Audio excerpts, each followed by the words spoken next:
important for our planet and our communities. But we need light for our homes, for our schools, everywhere. The first light bulbs were these, incandescent lights. Thomas Edison was one of the inventors. Did you know they've been around for 100 years? These are 100 years old, but these use a lot of electricity. They don't last that long. And if you drop them, they'll shatter and break. Next came CFLs. That stands for compact fluorescent lights. They last longer than incandescent lights and use less energy. But they have mercury inside.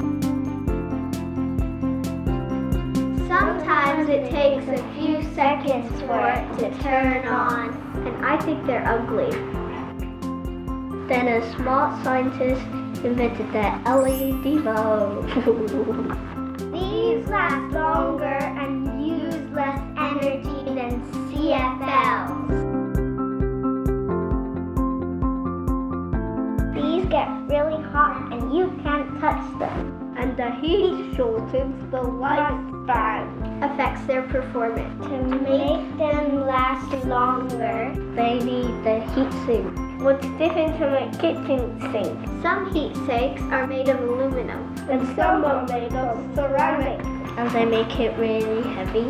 And they use more material. But LED lights need them because they get so hot. Then two smart inventors from Hong Kong invented airLED. These smart inventors are named Professor K-Mei Lau. We call her Professor K-Mei. And Mr. James Wang. We call him Uncle James.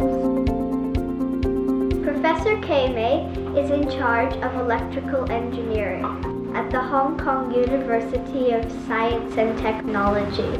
Uncle James is an inventor and a businessman. And he has so many patents. And they are super smart. Professor K-Mei and Uncle James started a company called Cledos International to make LED lights with airLED technology to help everybody use less energy and save electricity. airLED lights don't get so hot, so they don't need a kitchen sink or a heat sink. They use air circulation. These use less material, which is good for the environment. Then they last even longer and use even less energy than other LED lights. And they use up to 20% less energy. This one is called the Aria. This one's called a Loof. Area Loof. Area Loof. I think they're pretty. www.airled.com. Which